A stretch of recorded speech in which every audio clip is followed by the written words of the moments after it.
Well, good morning, everyone. Welcome to this morning's study.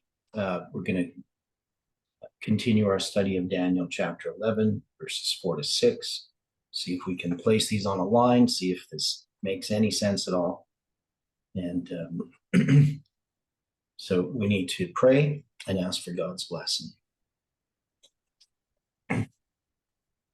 Dear Father in heaven, we are so grateful that we can be gathered together to open your word. And we are thankful for the light that we have received for our feet and for the strength that you give us each day to continue to walk this path.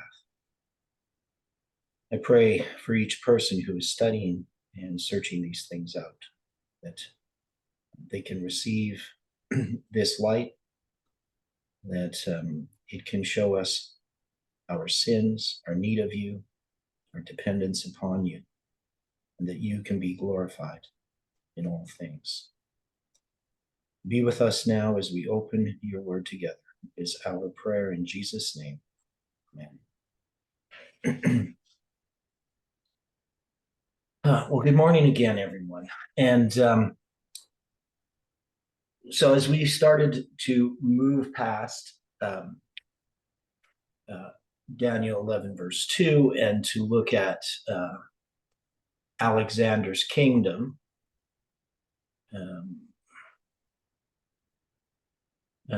so I guess technically we're studying Daniel 11, verse 3 to 6 is what we're addressing here. So this mighty king, of course, we know is Alexander. So that's verse 3. A mighty king shall stand up that shall rule with great dominion and shall do according to his will.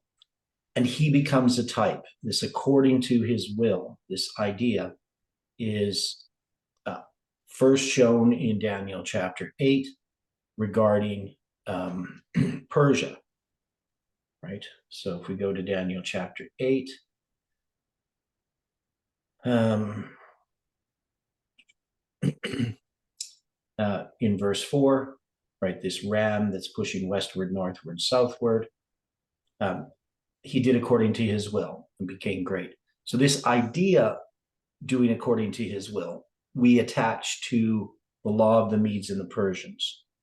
That is, this is a counterfeit of God's law, or at least a parallel to God's law.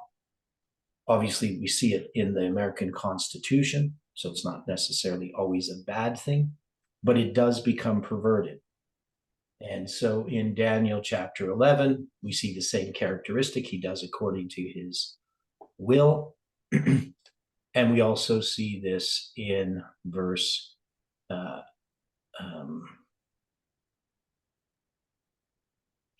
it? See it. Yeah, verse 16.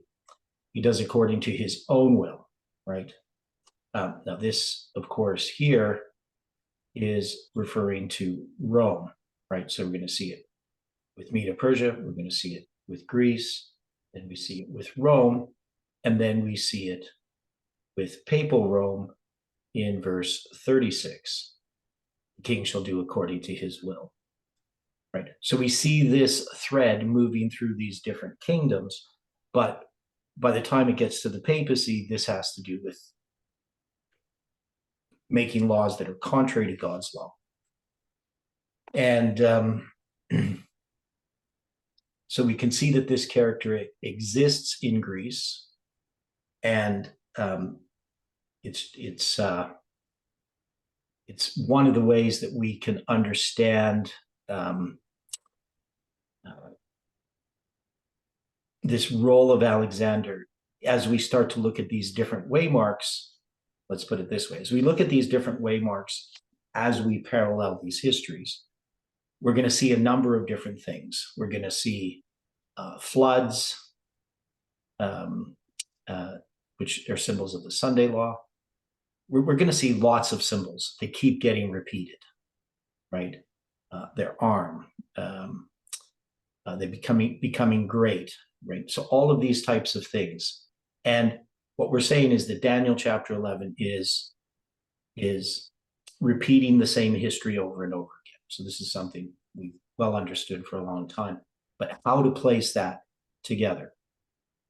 And so when we studied the kings of Persia, Persia is Persia. Persia, it does not include Greece.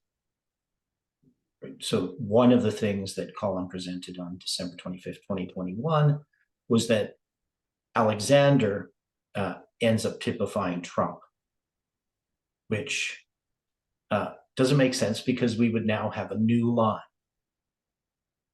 So we have this line of Persia with these kings, and then we have Greece. Now, Greece comes into play because when Xerxes stirs up all against the realm of Grecia, he's going to lose to Greece. So now we're at Greece.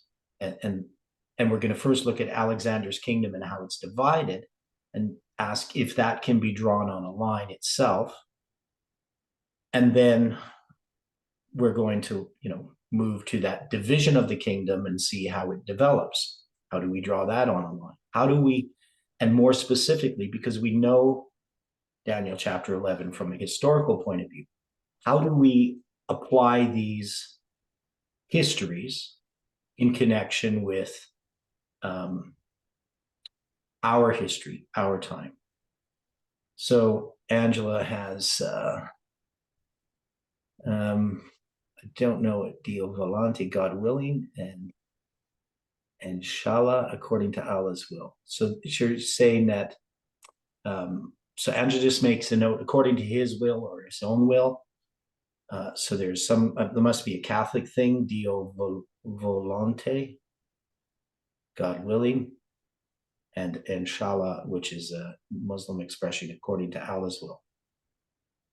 So what are you trying to say there, Angela, about these wills? I just said there's kind of a parallel there between according to his own will, and then I thought I often through my life have used the expression DV. Maybe it is Catholic, but it's a really good expression. And then I've heard my Arab friends say Inshallah, they're talking about their plans. So it sort of fits. Okay. Yeah. Yeah, it sort of fits. I mean, the main thing that I'm saying here with the will is this has to do with law, right? That is either God's law or perversion of law that's occurring with these different powers. Now, the law of the Medes and Persians we parallel with the American Constitution. So the American Constitution, when we think of the word will, we can think of it as a covenant, right? A person has their will and testament, that they write, and then, when they die, it's supposed to be enacted. But these are types of covenants. And so doing according to his will, this is obviously these kings have powers to do what they want to do, right? Even if it's in opposition to God. So just to review these verses before we start drawing them on a line.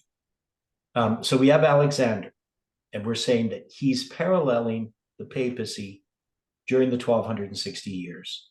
And so we can place this breaking up of his kingdom as the time of the end. Now, of course, that's 1798, but it is also 1989. And so we have things that we can look at that can help us understand this is 1989. Now, we had looked at verse 6, and we have that connected to 9/11.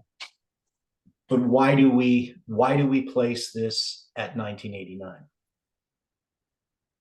The kingdom being divided to the four winds of heaven. Aside from the fact that we're saying Alexander's rule parallels the papal rule.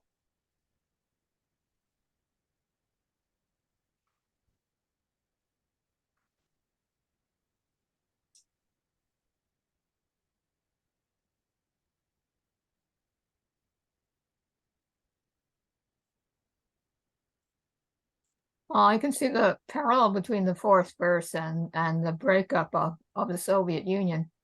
Mhm. Could say the Iron Curtain was tattered at that point or broken. Okay. Yeah, so we can see the parallel between the breaking of these kingdoms, the Soviet Union. Um, I mean, it's Daniel 11 verse 40, right? We can look at what happened in 1798 and 1989. We can see that they are parallel, and so we can see that this breaking up of Alexander's kingdom also becomes parallel, right? So it just illustrates that history. They're different powers. And here in this time, in our time, if we're applying this to 1989, we can see that the Soviet Union is a dragon power. It's a globalist power, right?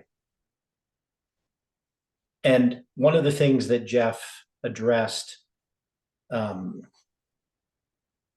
in connection with November 9th, Panium and Rafi and all of these things, was we had this belief that the Soviet Union just fell in 1989, and that was the end of it, which was kind of a problem in a sense, because we know that power still exists, right? The dragon, the beast, and the false prophet. So when we came to realize that it only went up to the neck and that the head survived, Jeff had made this suggestion that the head was Moscow, right? So that Russia really was this same power, that it wasn't really destroyed. And the problem with that, of course, was Russia was no longer an atheistic power, is no longer an atheistic power. It's once again embraced Russian Orthodox, the Orthodox religion, right? So it's a religious power, it's not an atheistic power. And we can see then that all that happened is that power that moved from, first it was, in France in 1798, then it was in the USSR. But it's still going to continue. It's going to be moved to the UN, right? So the UN takes over that role, that globalist role. And in a sense, it was always kind of there in the background, being formed and manipulated. So I don't think that we can just, we can say that Russia has this part to play.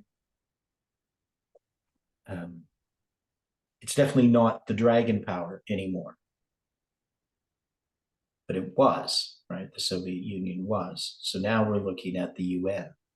So we're not talking about Russia and battles between the king of the North and the king of the South, between United States and Russia, as having a part in Bible prophecy at this point, right? So so if we're going to make this illustration here at 1989, we can see that the kingdom is broken, but it's still going to survive, right? And it's going to survive. First, we're going to have the king of the South shall be strong, right? And so we're going to have this battles between North and South, and so that has to be illustrating our history since 1989. Okay, so what else can help us establish this as 1989? So the kingdom's going to be broken. It's going to be divided towards the four winds of heaven.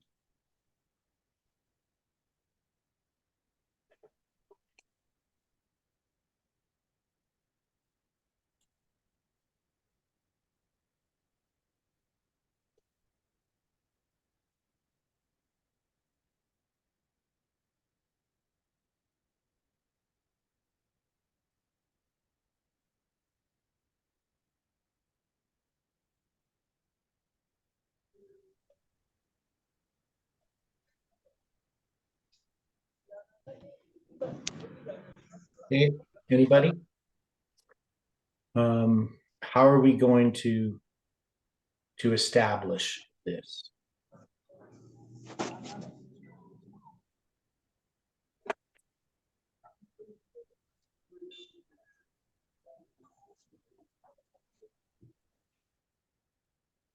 Okay, so we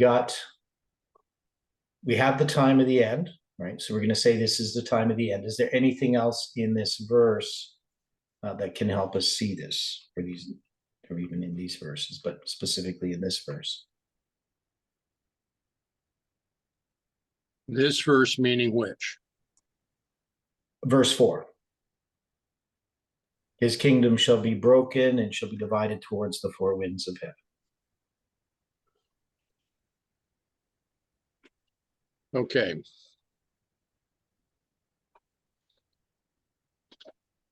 When we're looking at this, are we agreed that verses 3 and 4 are, in a manner of speaking, paired together?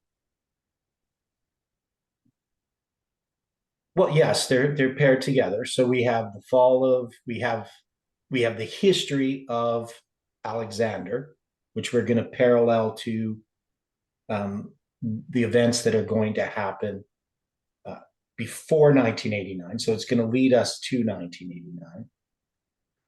Okay. So when we're looking at this, and I recognize I'm stepping back just a little bit to answer your question. Daniel 11:3, the translators would have combined 11:3 with Daniel 7:6 and Daniel 8:5, right? Yeah.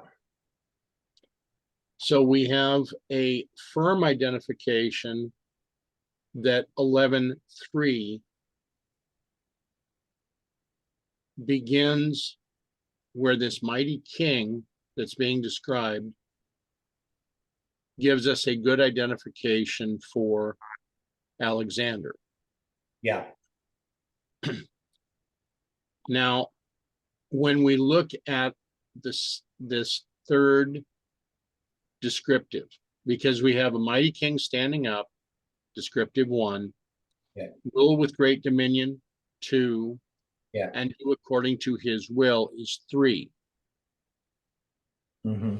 But that portion of this verse, the translators would have combined it with Daniel 8:4, 11:16, and 11:36. And we have, within the movement, always looked at 11:16 and 11:36 as being descriptive of that of the very end powers. Rome. Rome. Yeah, so we have Rome enters with that characteristic, and of course the papacy with that characteristic. So it exists in Medo-Persia, it exists in Greece, but it just keeps multiplying, I guess, increasing as we move towards the papacy. Right, exactly. Now, when we're looking at 11:4, and when he shall stand up, the he in this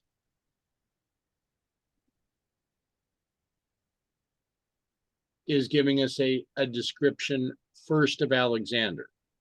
Mm-hmm.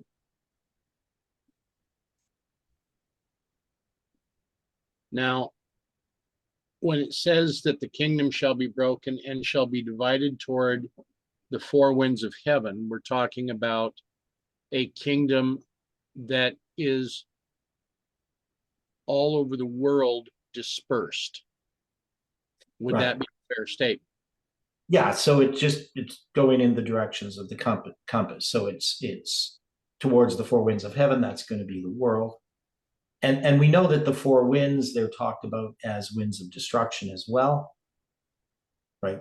And they're going to be held back. So in our history, the four winds have a part to play as well. But here it's, primarily referring to the directions of the compass, but it does become a symbol. Okay, now here again, translators would have combined this portion with Daniel 8:8.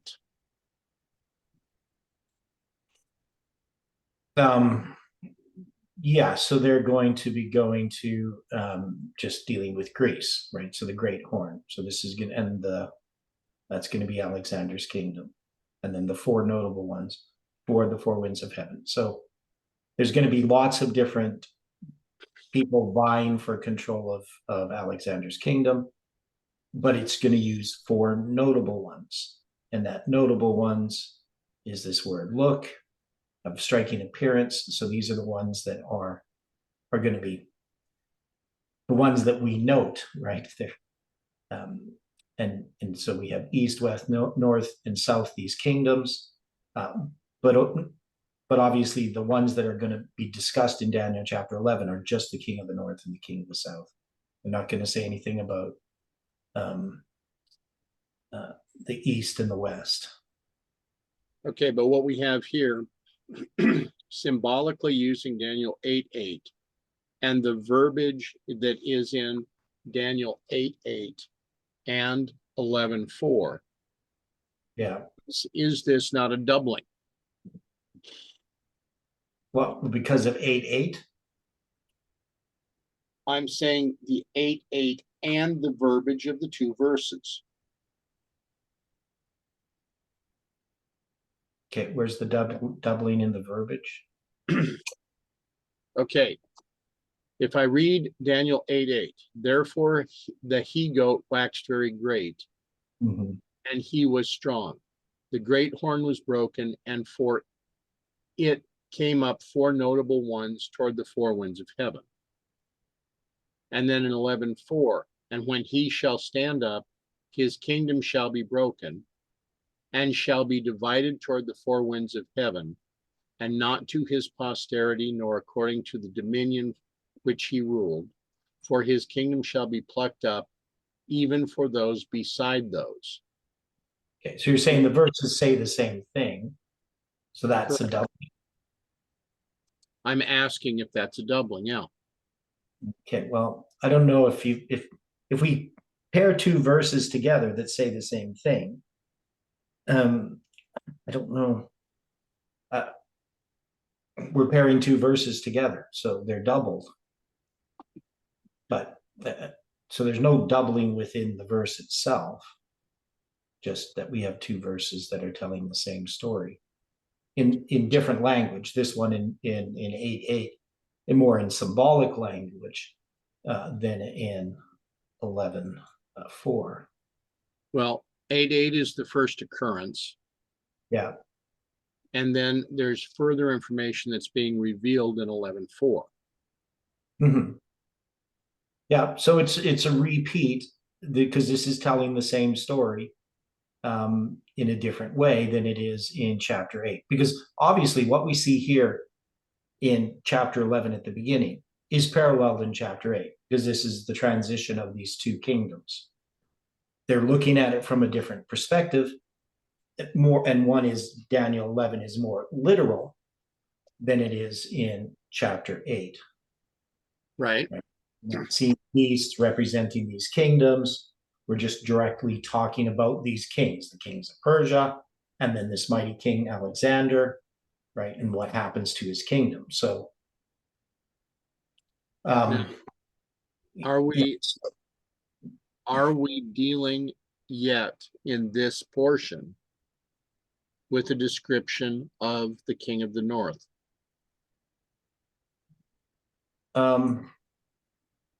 No. Why? Because the king of the north doesn't come till later. That's going to be when I'm looking at the next verse that comes up, it says, and the king of the south shall be strong, and one of his princes. So I'm asking here, since this is not yet introducing the king of the south, But yet in the following verse, we do see its introduction, whether or Right. not this is giving us a description of the king of the north. Well, we get a description of the king of the north in verse 6. So I don't see, so I'm not sure I understand your question. You're saying is what describing the king of the north in verse 4? You're saying when he shall stand up? When I'm looking at this, I'm having to ask if the verses that we are reading, verses 1 through 4, are giving us a description of those that would be considered the king of the north. And then by 11:5, we get the introduction of the concept of the king of the south. Okay, I think I understand what you're saying, but I'd have to say no if I understand what you're saying. So, because we're making an application to our time, right? So Persia is describing our history in relationship to the kings of Persia. Now, can we say that this is describing the king of the north in verse 2?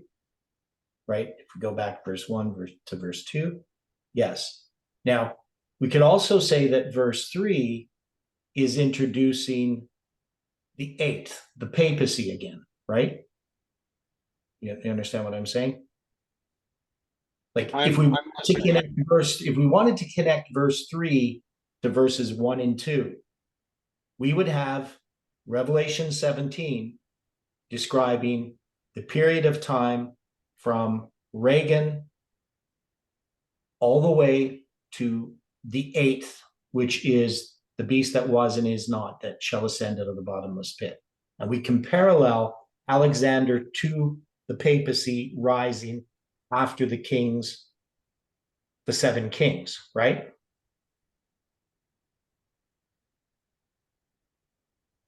Okay, continue.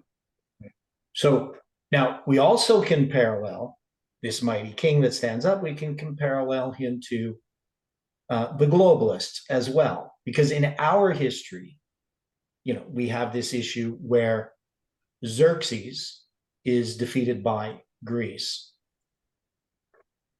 So if we wanted to connect these verses in that way, we could, and then we would take verse 4 and we would say, well, this is then the destruction of the papacy. The problem with that is that we have clearly a line of these 7 kings, right? Even though here it doesn't include all those kings, we attach it to Revelation 17, and we can create those 7 kings, the presidents of the United States. And we know that Xerxes is going to be defeated by the globalists. So really the last 2 kings are under this globalist rule or league, right? So you could take this mighty king and you could apply it in that way. But here we're actually starting a new line. In the way that we're applying this, we're saying that this mighty king that stands up is at the time of the end, not at some future time after 1989, that this is 1989. And the king that's standing up here is the USSR, right? This is the kingdom that's being destroyed or broken is the Soviet Union, being divided towards the 4 winds of heaven. So we think the Soviet Union has fallen, right? And that's the end of this globalist power, right? Which is symbolized by Greece. But we know that that's not the end, because we still have, the UN, right? So it's the globalist power.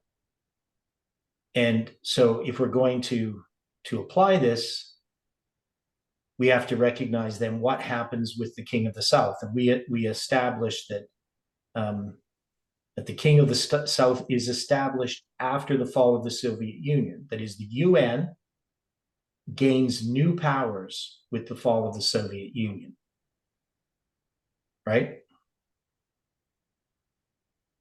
And then it's going to, it says, in the end of years, they shall join themselves together For the king's daughter of the south shall come to the king of the north. So we discussed this as far as, well, this is a woman, right? This is Berenice in this case. And she's the daughter of the king of the south. And she's going to make a league with the king of the north, right? But Or she is- shall, what's that? Or is the king of the south making the league by allowing his daughter to be married to the king of the north? Yeah, exactly. So, but it's through this woman, right? So whoever this daughter represents, it's some kind of church, right? And it's going to make this league. So it's a league between the king of the north and the king of the south. And so how do we understand this in our line? That's kind of what we're trying to do. We're saying, now we connected this to 2001, to spiritual formation, at least within the church itself, that this is a type of league, right? And the king of the north here is, well, that's the Protestants, that's Protestant America. But how do we understand this? If this, has Protestant America has made a league with spiritualism, right? And so we talked about the fact that, what we see in Christianity today is really spiritualism, right? Protestants have continued to fall, and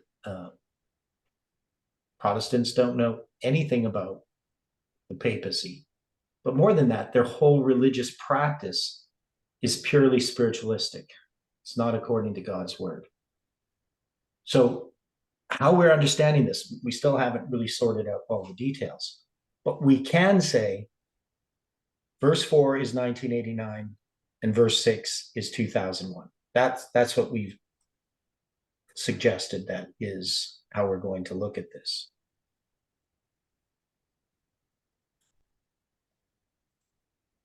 Okay, so how else could we do this?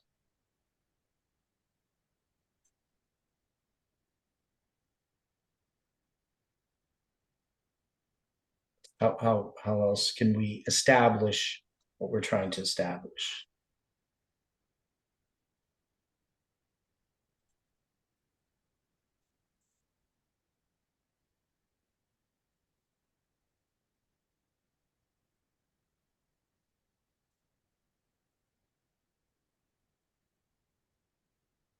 Well, I've been thinking about this for most of the last day.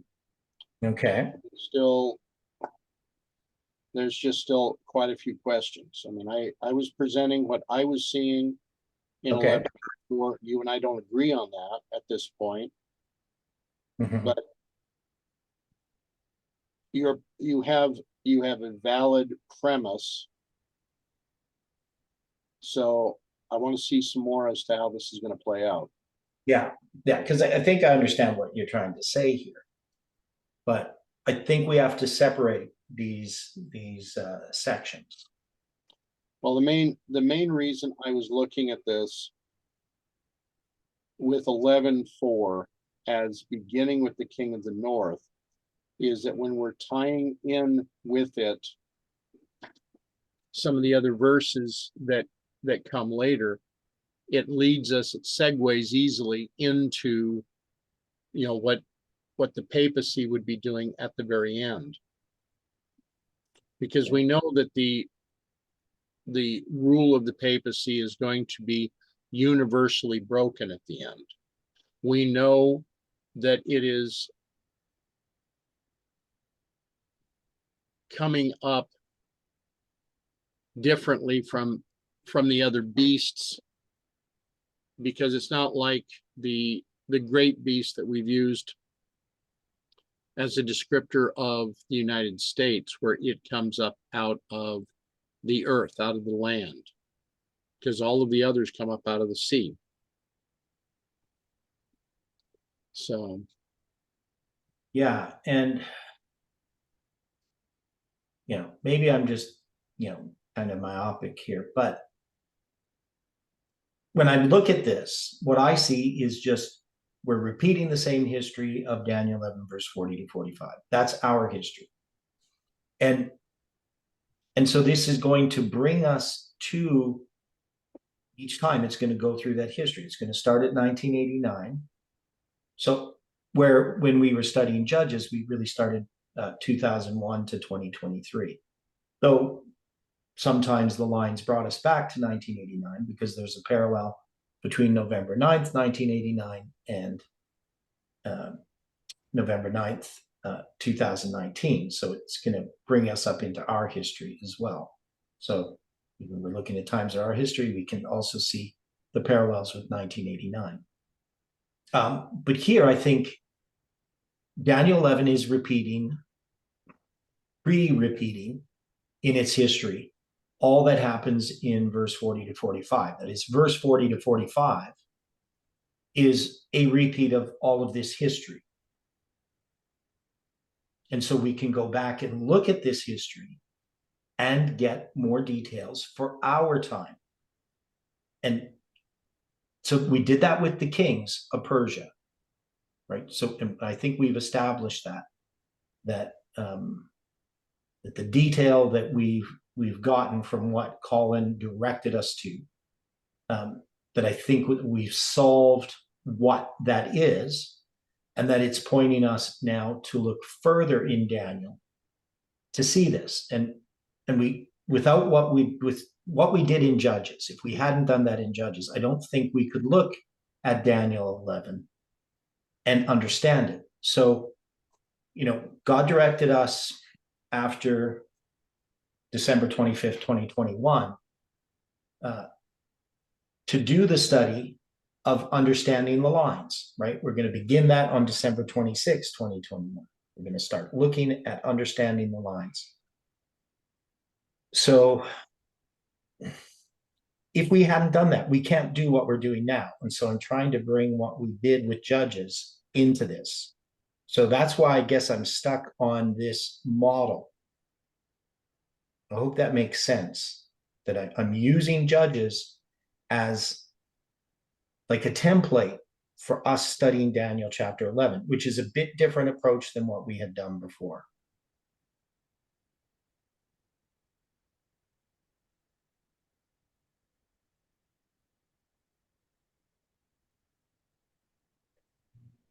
And some of the things we're looking at here are like the symbols of the numbers, either the verse numbers or the Hebrew Strong's numbers. But we're also dealing with the symbolism itself. So we look at according to his will, we can see that that's repeated. So yes, so Daniel 11 verse 4 is Daniel 8:8, right? That's really clear. It's talking about exactly the same thing, but explaining it in different terms. Okay. Right? We don't have horns here, coming up, right? It's not talking about horns. It's talking about, it's divided to the four winds. It doesn't say anything about horns coming up. But it says, not to his posterity, nor according to his dominion which he ruled, for his kingdom shall be plucked up even for others besides those. So his kingdom is taken over. And this is obviously, pointing ultimately to the end of what's going to happen with his kingdom, is that it's going to be plucked up by the king of the north, which is going to be the papists in this case. But there's a process in which that occurs, which is what the rest of Daniel 11 is showing. Because what Daniel 11 is showing here from verse 4 all the way to, we can say verse 31, if we wanted to go there, is that it's the transition from Greece to Rome, right? But it doesn't happen just like that, right? When Greece, rises, it's going to have this, with Alexander, this immediate fracturing. But that fracturing is going over time to develop into the fact that that kingdom is going to be taken over by Rome. But each of these histories Persia, right? Greece, even Rome, all of them are that have histories that parallel 1989 to the Sunday Law. Correct? All right, agreed. Okay. So that's the premise that I'm working on and how I'm trying to look at this. So I'm not trying to connect Persia and Greece as all representing the king of the north.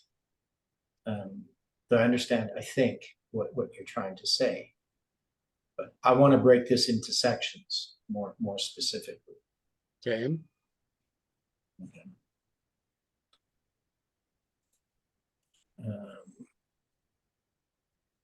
Okay. So if we're going to say that this is 1989, we have the fact that a kingdom is broken. So that's the Soviet Union. It's divided towards the four winds of heaven. That's its universal nature, right? So when that kingdom is fractured, when the Soviet Union is fractured, it doesn't end the king of the South or spiritualism. It doesn't end those characteristics. Those characteristics survive, and they have been developing all through that history with the UN. But the UN now takes on this role as globalists, right? And then we're going to have the king of the South. So the king of the South is a certain aspect of the kingdom that is it's atheistic and licentious, worldly, secular aspect, which is the UN. But the king of the South is going to make a league through this daughter of the king of the South with the king of the North. And we know that the king of the North in 1989 is who?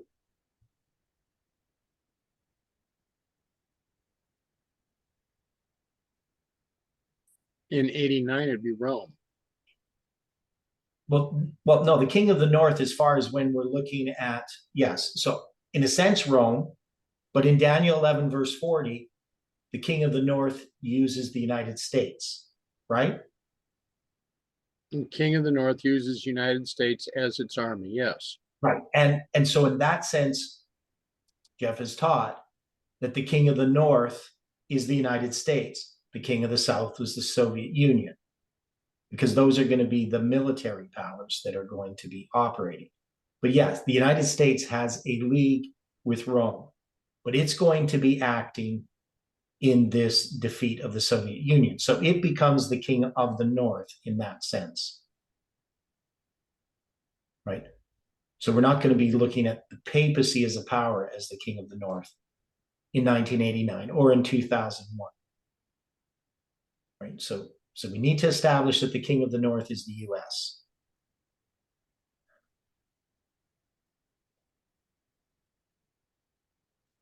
And Jeff was saying, well, the king of the North is the US and the king of the South is the Soviet Union.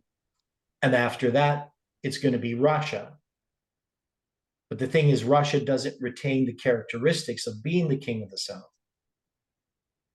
That goes to the UN. That goes to the globalists. So in 2001, the king of the South is not Russia. It has to be the globalists. Now, in a spiritual sense, it's all of those things that the king of the South stands for. So the king of the South has a daughter that is a church. Well, this church can't be the papacy, right? Correct. So it has to be some kind of religious power that's going to make a league with the king of the North, with the United States. Now, we can just say in the broadest sense, this is that Protestantism in the time from 1989 and onward, and even before, but Protestantism, which had become part of Babylon in Millerite history. Ellen White says that this is going to be progressive. Its fall is progressive. And that the Protestants have a more complete fall in connection with the events at the end of the world. Specifically, of course, when we get to the Sunday. But Protestantism has become spiritualism. Protestant churches are not Bible-based, studying God's word, understanding Bible prophecy.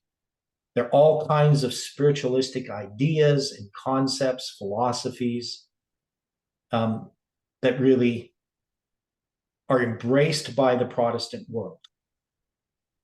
So the Protestants don't know the Bible. They don't understand Rome. For the most part, there are Protestants who still exist, but I'm just saying as a body. And the Seventh-day Adventist Church is connected with this in 2001 when it makes a league with the King of the South, right? Now, the United States is paralleled with the Seventh-day Adventist Church. That is, the Seventh-day Adventist Church, to some degree, parallels the United States. We see that with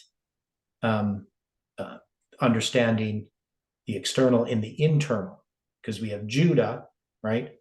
That's going to be the Seventh-day Adventist Church, and we have Israel, which is going to be the United States, right? So these two are parallel to each other, and that's why we can look at the kings of Israel and the kings of Judah and pair them with these presidents of the United States, the way that Colin did, and that's extremely valid point that he made, right? So we can parallel these things.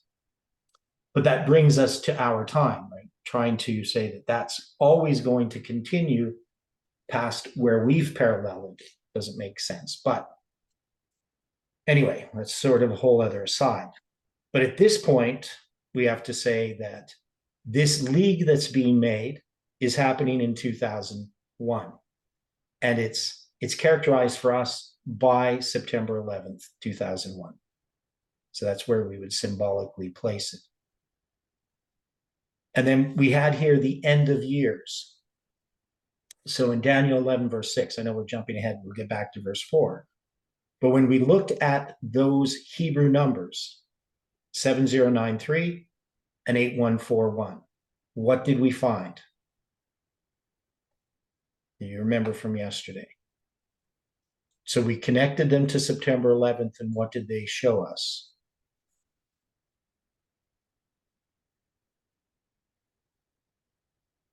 So if we count from September 11th,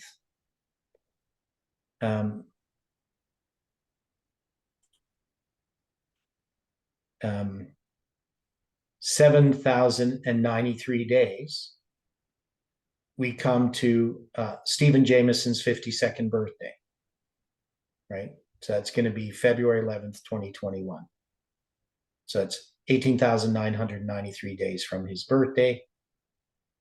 And we know that from Stephen Jamison's birth to September 11th is 11,900 days. It's that symbol of 9/11 or 11/9, and it's also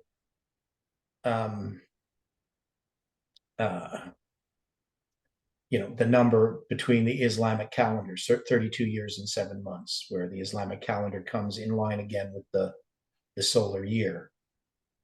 And then we have his 52nd birthday, and we know the 52nd birthday, 52 times 360 is 18720.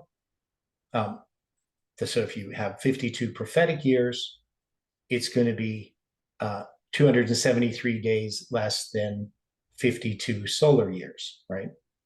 So 18993 days is 52 solar years. 18720 days is 52 prophetic years, and the difference is 273, right? So we have those symbols attached to them. So Stephen Jameson is attached to this. The symbols that are connected with him are attached to this number. So that's going to be the word that's end. And then when we count 841, so the word years, Shana, 8141 in Hebrew, Strong's numbers, and we count those, it's going to bring us to December 25th, 2023, if we do an ordinal count. So that's still a future date, December 25th, 2023, but it's a symbolic date.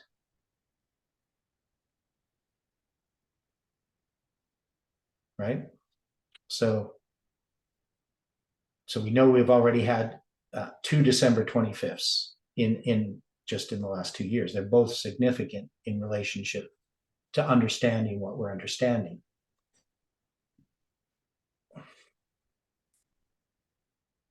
So I know that may be a little bit esoteric, but that's what we did in the book of Judges. We took these numbers, and so this end of years, in the end of years, points us to 9/11 plus the verse itself, 11:6. If we just flip it over, end to end, the 6 turns into a 9, and it's 9/11, right? So it's pointing us to September 9th or September 11th, 2001. So that's going to connect to Stephen's birthday as well as the 800 or the 793 days. Okay. And also the symbol for July 18, 2020 comes out of that as well. And then we get the years. That's going to give us this December 25th date. Any thoughts on that?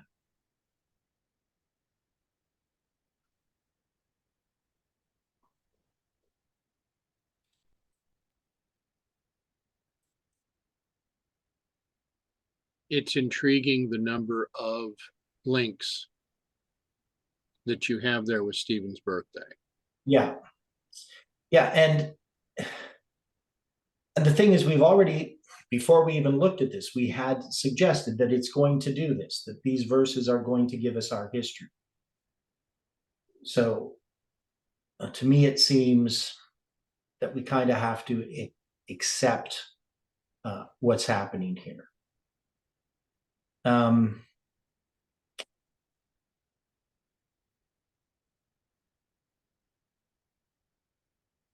Now, what about the 4 winds? Okay, so let's just look at verse 4, where it talks about the 4 winds. Now it says toward the 4 winds.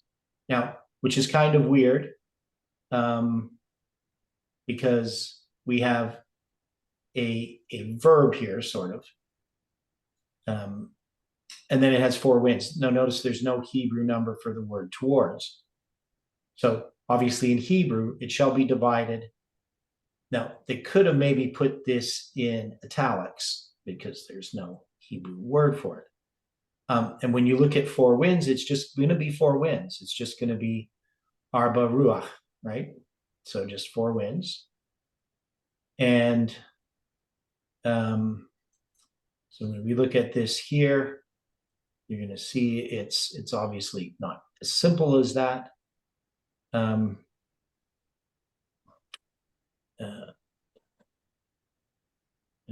So here we got, I'm looking in the wrong verse, that's why. So you're going to see these numbers here, Arba 702 and 7307. So in the Hebrew, you're going to see it's got the T there, or the 2 there. It's a lamed, so it's an L sound. So that's where we get to. That's where we get towards, right? So there isn't a separate Hebrew word, but it is a prefix to the word for. So the word for, or arba, the number 4, has a lamed attached to it, the letter L. So it's towards. So that usually means like against, or to the 4 winds, if we wanted to give it a direct translation. And ruach here is, of course, in the plural feminine. So you got the 4 winds. So what about these 4 winds do we need to note as far as placing it in 1989?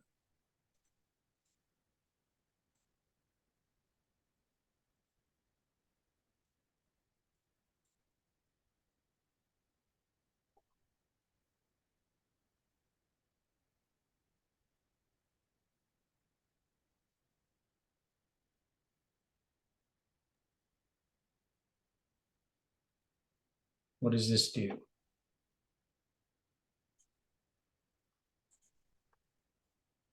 Well, okay, since we're dealing with 11.4 and the premise is to place this in 1989, Mhm. how are we noting someone standing up in 1989? Well, it says, when he shall stand up, his kingdom shall be broken. So, as far as the Soviet Union is doing, what is it doing in that history?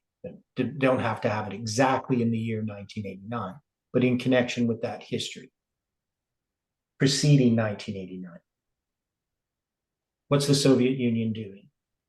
Well, if you're preceding 1989, Mhm.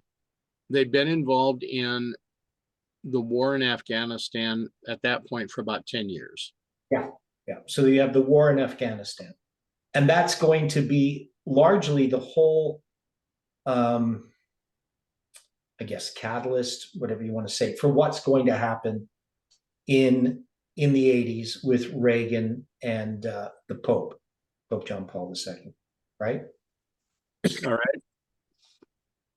Right. So the Soviet Union is being fairly aggressive in that history.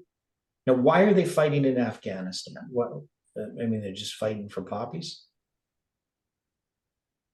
What's going on there? Why do we have a war in Afghanistan? I thought that they were attempting to end the issues that had occurred within the Soviet Union with Islam. Okay. Okay, so the United States is also fighting there, right? So they have a proxy war going on, right? Okay. Would we agree with that? Is this the US involved in what's happening in Afghanistan?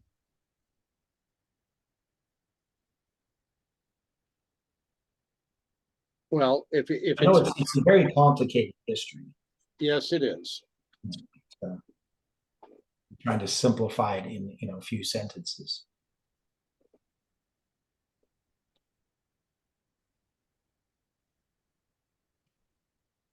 So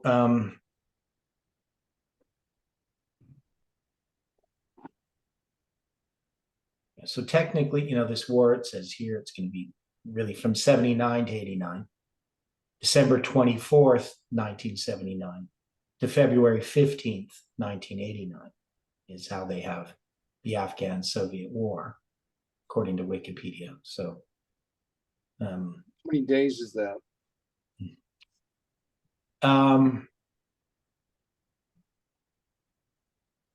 Well, it's going to be less than 10 years. It's really about if it's starting in December. Yeah, it's just over 9 years, and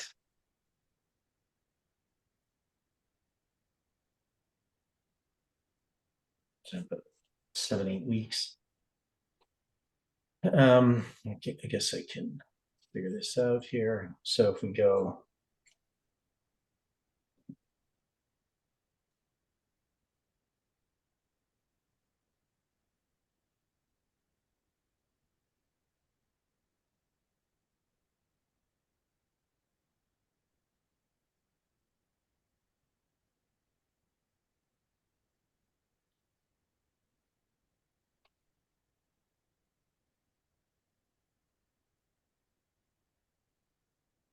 yeah, that's going to be 3,340 days.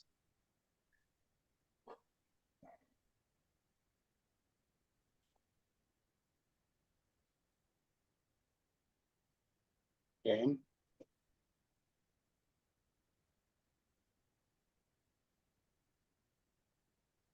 111 prophetic months and 10 prophetic days. I don't know. That means anything. Usually we take this 11 to represent January 11th as a symbol.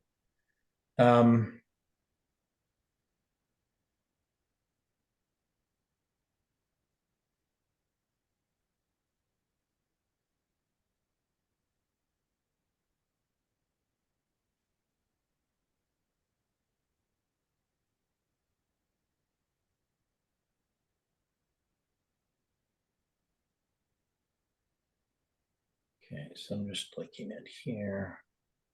Sorry about this, I have to.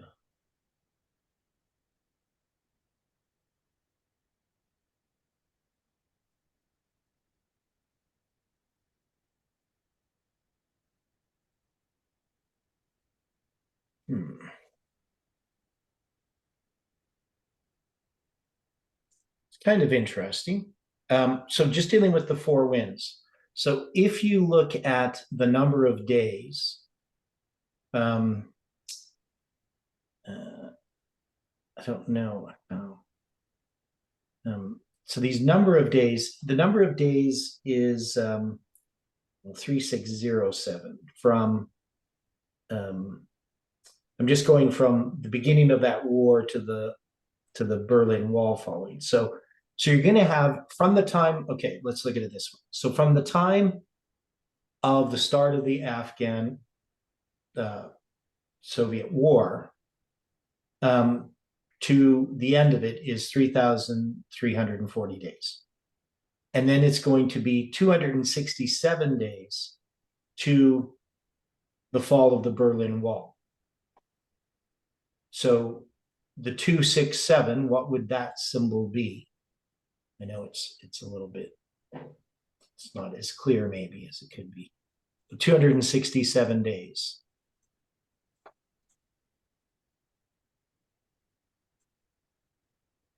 And altogether it's 3,607 days to November 9th, 1989.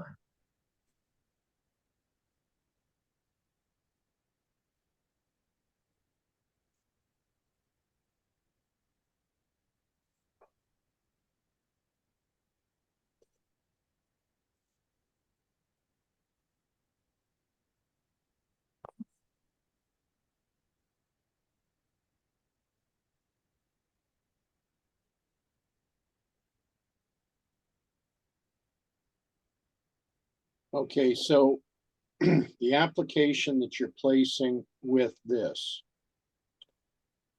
in support of your premise that this is describing the king of the South.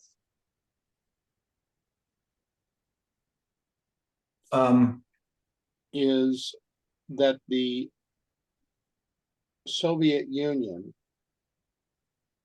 is standing up by 1989. Okay, no, I'm not saying that this is the Soviet Union stand. Okay, so yeah, okay, I see what you're saying. Yeah, so but I wouldn't call it the king of the South. So this is the Soviet Union, but the Soviet Union, because what we're doing is we're paralleling it. So I'm not going to place the Soviet Union as the king of the South in this narrative yet, right?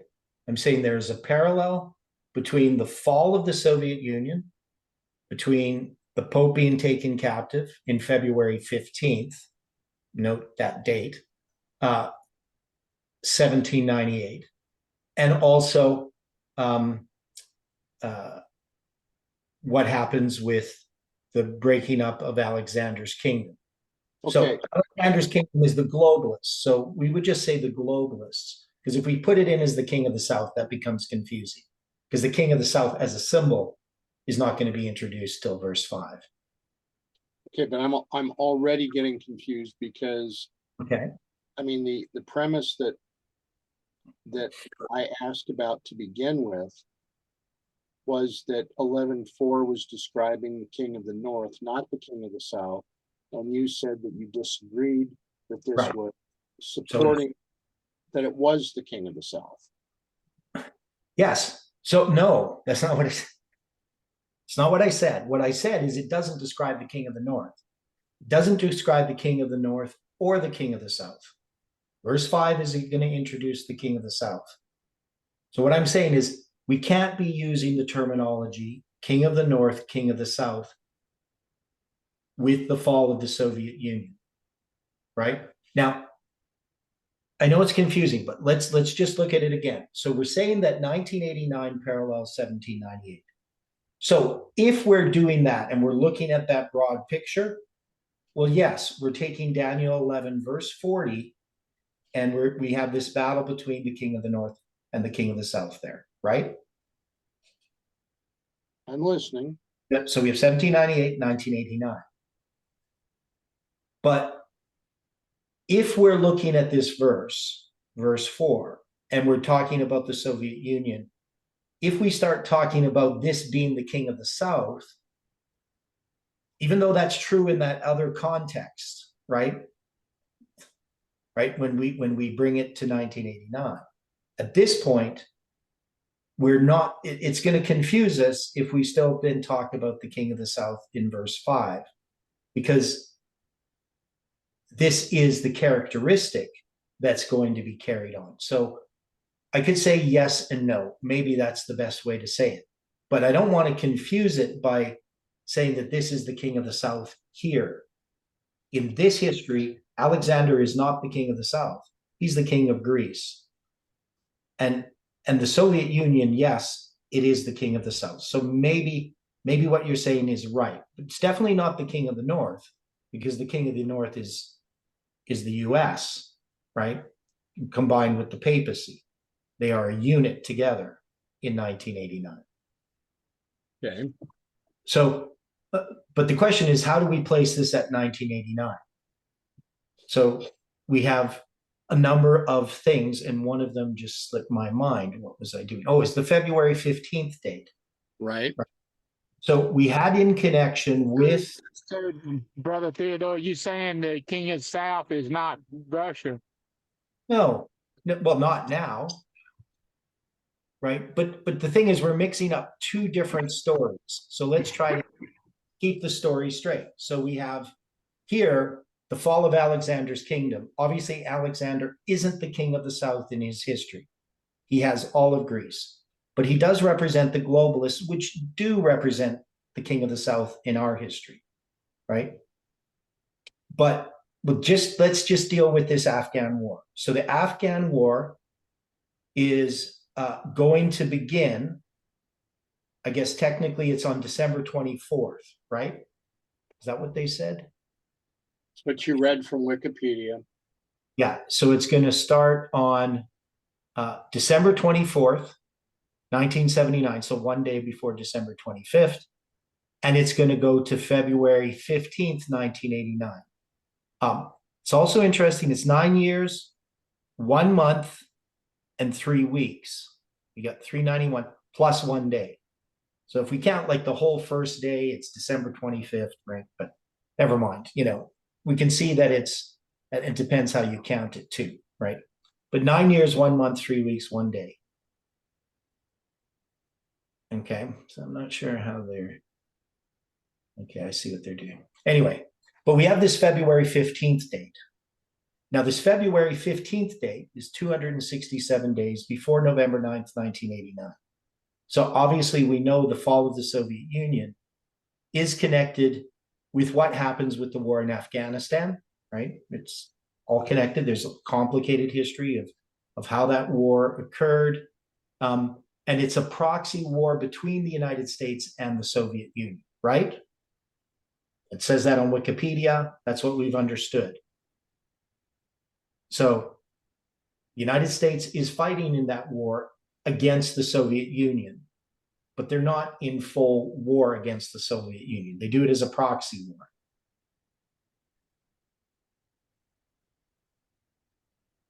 Right? And it says here in Wikipedia, the Soviet-Afghan war caused grave destruction throughout Afghanistan and has also been cited by scholars as a significant factor that contributed to the dissolution of the Soviet Union, formally ending the Cold War. Right? So there's all kinds of things in this history that we would need to look at. We know about Leonid Brezhnev, right? He launched an invasion of Afghanistan to support the local pro-Soviet government that had been installed during Operation Storm 333. So there's all these things that were happening at the start of this war, going through how this war led to the fall of the Soviet Union. So we can definitely take that war in Afghanistan as part of the fall of the Soviet Union, right? It's connected to it. So we can add that history into this line. And that would be the mighty king standing up, right? That's what we're saying. It's just the Soviet Union is standing up. It's arising. It's seeking to conquer territory, like was happening with Alexander, and it's going to lead to its dissolution. And it's going to be on February 15th. So we can parallel that 15th in 1989 to the February 15th in 1798, right? Then we have the 267 days then before 9/11. Now 267 as a number, I asked, what does it symbolize? Now it's more the digits themselves, not the order of the digits.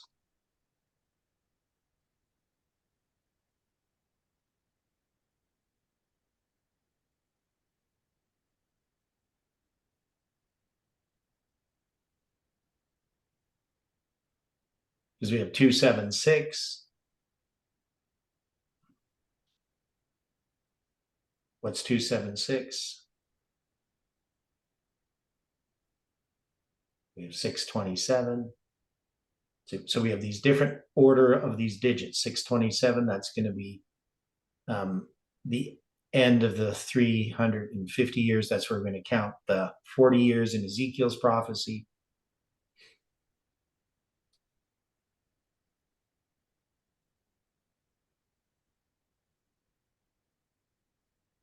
That 276, that's going to be the number of people on the boat that are saved, including the three. Paul, I can't remember all the Aristobulus and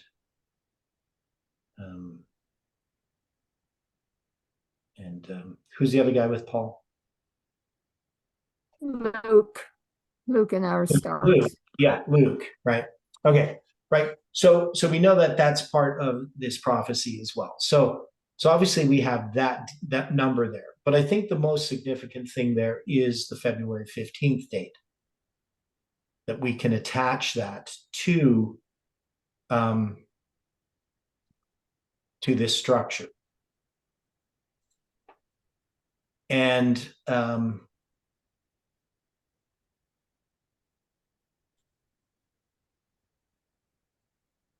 so when we attach that,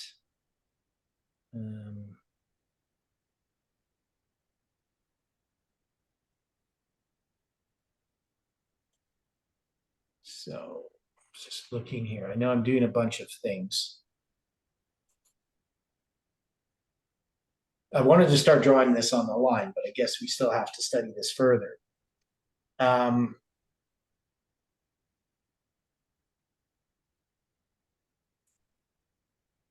So when we count from Stephen's birthday to this February 15th, 1989, we have the number 7309 days. So the interesting thing about that, it connects us again to Daniel 11, verse 6, and the end of years. That word, the end of these years, is 7093. So it's a different order of digits.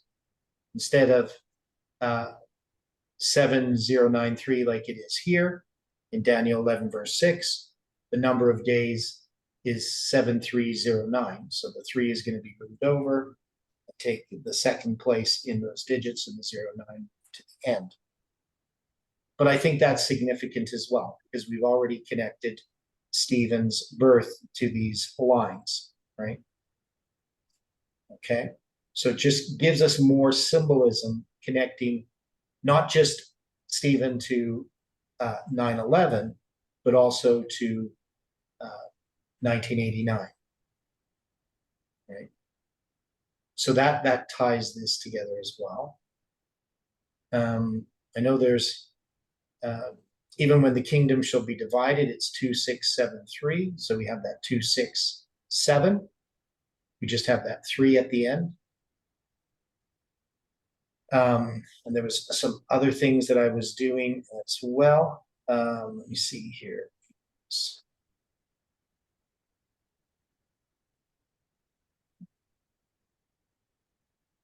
191 years between February 15th, 1798, or 1780.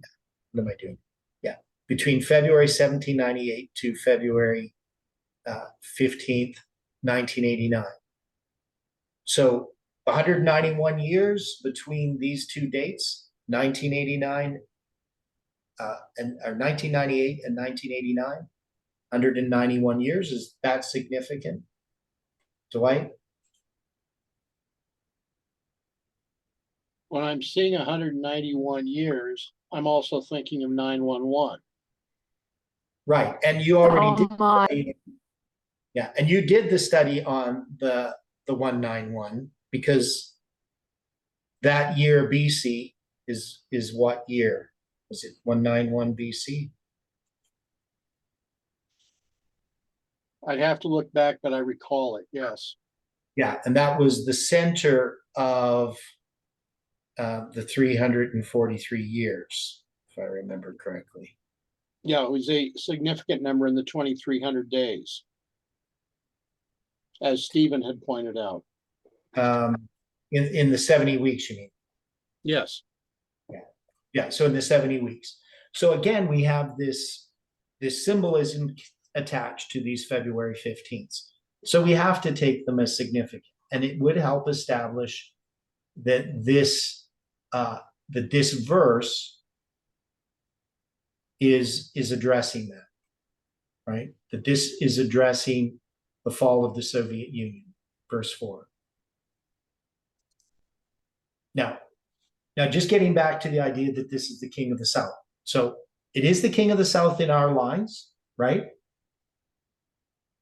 But the king of the South does not show up in this line until verse 5. So I don't want to get confused between what the king of the South is symbolizing in this line and what it's symbolizing in our line. So yes, we can say the Soviet Union is the king of the South. It's definitely not the king of the North. But the king of the South is a characteristic that is not just attached to the Soviet Union or Russia. It's a characteristic of the dragon power, right? It's a characteristic of atheism and licentiousness. That is the UN. So in 1989, the king of the South is the UN after the fall of the Soviet Union. So Gorbachev, what's he going to do after he quits as the president of the Soviet Union? goes to work for the UN. He goes to work for the UN, right? So the UN becomes the power now. The Soviet Union is not the king of the South anymore, right? So the king of the South is the UN. And that's, so in this line, when we talk about the king of the South, we have to talk about the UN. That's the globalists. Because the fall of the Soviet Union is, even though they're the king of the South in the bigger picture, they're not really the king of the South here, because the king of the South is a characteristic that's going to result from the fall of the Soviet Union in this narrative, this story.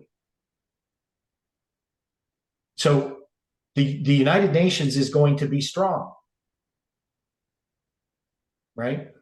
Yep.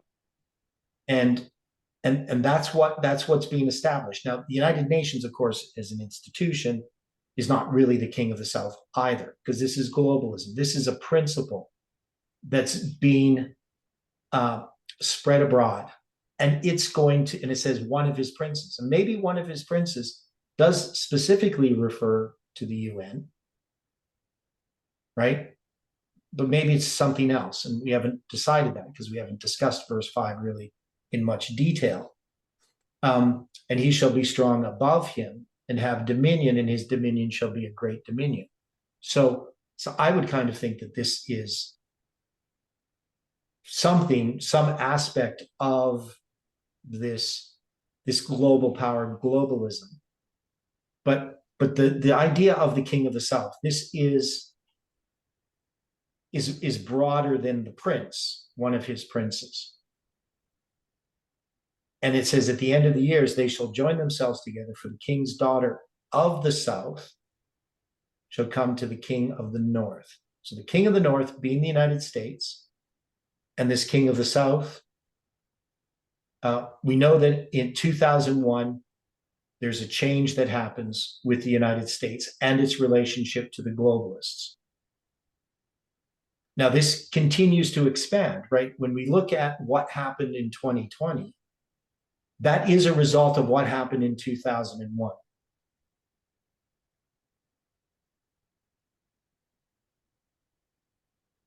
Because we had a dissolving of freedoms in the United States and a continual control, a push for control by the globalists over the United States. It's been going on for a long time, but definitely 2001 is instrumental in setting up what's going to happen in 2020.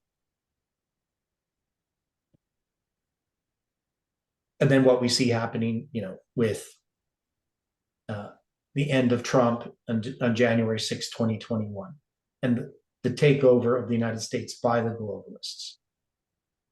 So this is something that's expanding all through this history. But, we have certain dates or waymarks that we mark to establish this. So here in this history, in these verses, we should be able to see connections and symbols to our lines that we have already. So we have things like, 2001, and then we're also going to have November 9th, 2019.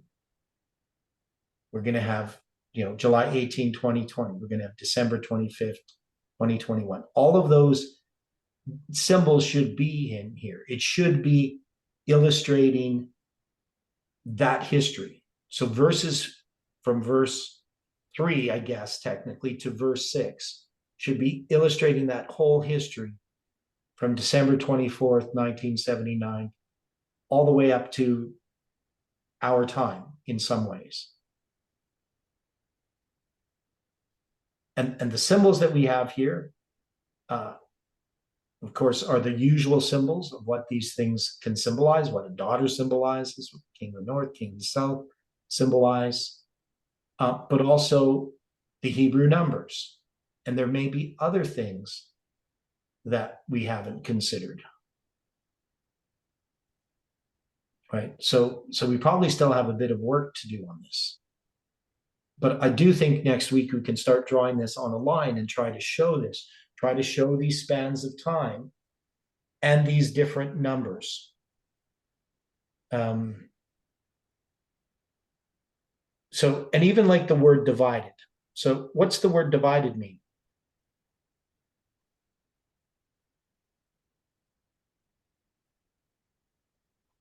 Verse 4. You mean split? It means to cut in half, right? Now it's going to be cut in half towards the four winds of heaven. So literally, it's going to be cut in two, right? It doesn't say it's cut into four pieces, right? Because the word divided doesn't mean to cut into four. It means to cut into two, but towards the four winds of heaven. So, obviously things can be divided and then divided and divided into smaller and smaller parts. But it means to cut in two, which is a chiasm, right?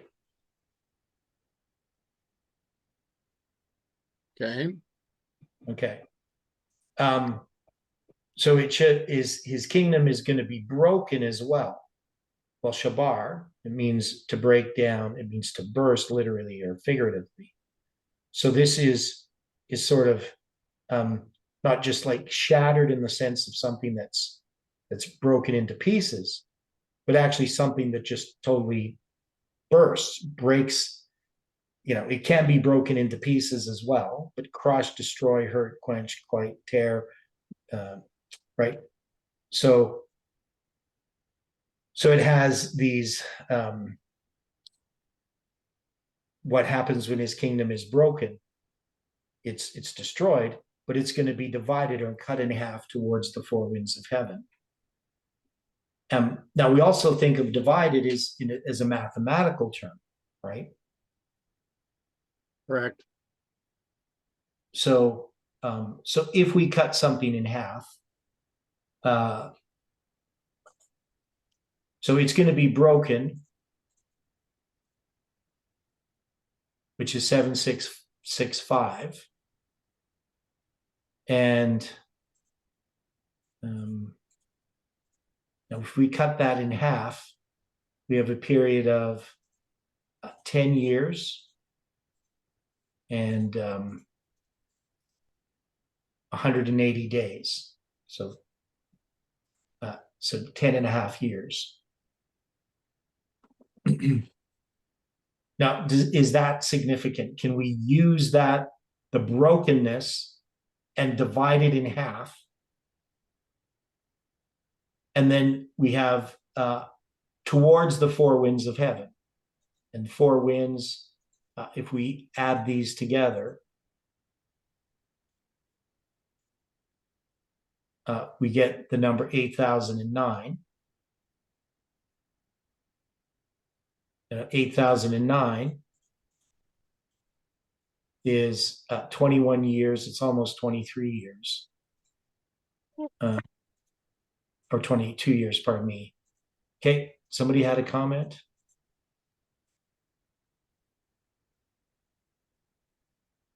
You might have heard my chair moving.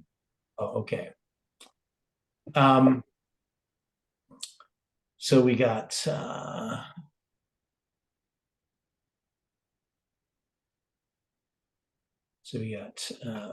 okay, so 20, I'm trying to think here. So 20, I'm just looking at my math, trying to figure out this all out.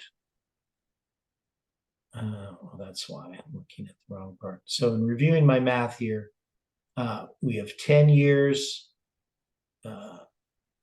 20. So I'm going to put this all together. So I'm going to take these two numbers. So we get 8009, and we also have the number, what did I do? Yeah, 3832.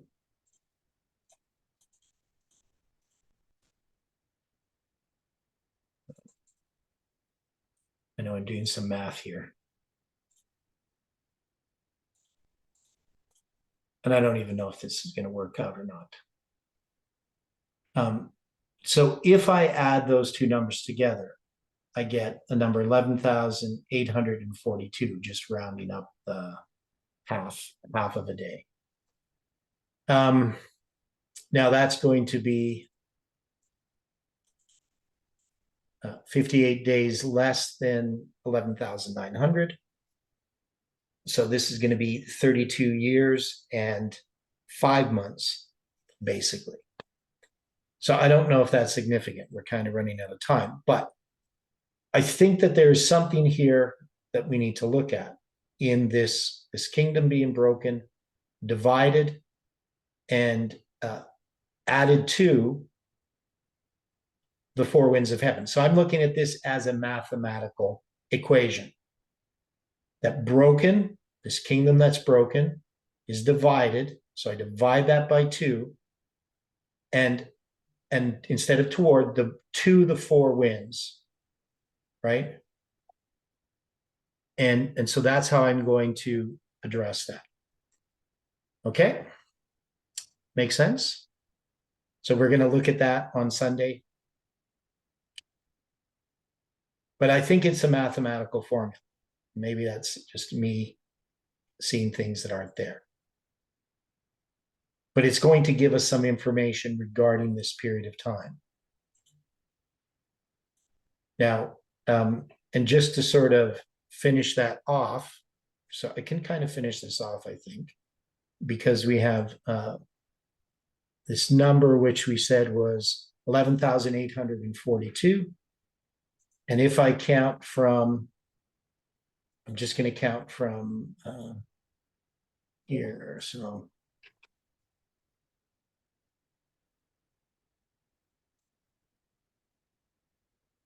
okay, that's going to bring us to April 12th, 22 June.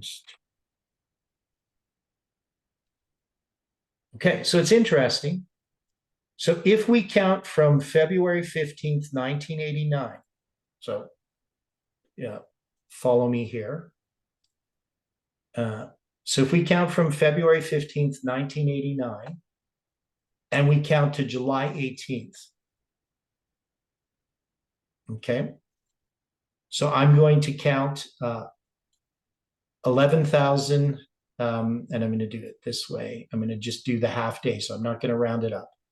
I'm going to do 11,841 days. So I'm going to show you what I'm doing here.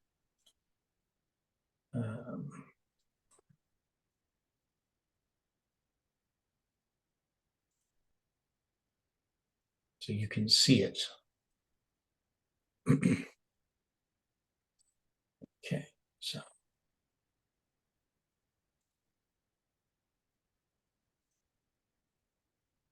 So this is the program. So I just said we have a mathematical formula, right? And here's July 18. You can see that there. I'm going to make it a little bit bigger. So we've got July 18, 2020. And I'm going to subtract 11,841 days. Oops. I have to subtract that. So that's just going to show me this date. And I guess I'm supposed to do 42. I did it backwards. Okay. So this is going to bring me to, we'll do it this way. So I rounded it up. And it meant better. So if I go to February 16th, this is 1988. That's the problem. Okay. So it doesn't bring me to, it brings me to 88, not 89. So if I go to 89, I have to go 1 year further. There's the problem. Then I get 1 day here. So if I go from February 15th, 1989, it's going to bring me 11,841 days. And it's going to bring me to July 18th, 2021, not 2020. Okay. Is that significant or is that a miss? Now, if it'd gone to July 18, 2020, that would definitely be a hit. But if it's bringing me that many days, so what that's doing is it's taking the word broken, dividing it by half, and adding it to the Hebrew numbers for 4 winds. So any comment on that? Is that significant?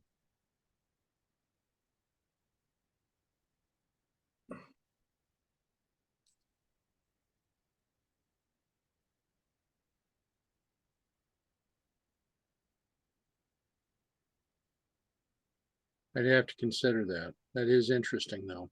Yeah, so it's just an attempt at, saying, here we have a mathematical formula. It's going to bring me from February 15th, 1989 to July 18th, but in 2021, 1 year later. So we have to figure out what that means. Now we have marked July 18th, 1 year later. Because remember, we're going to have that study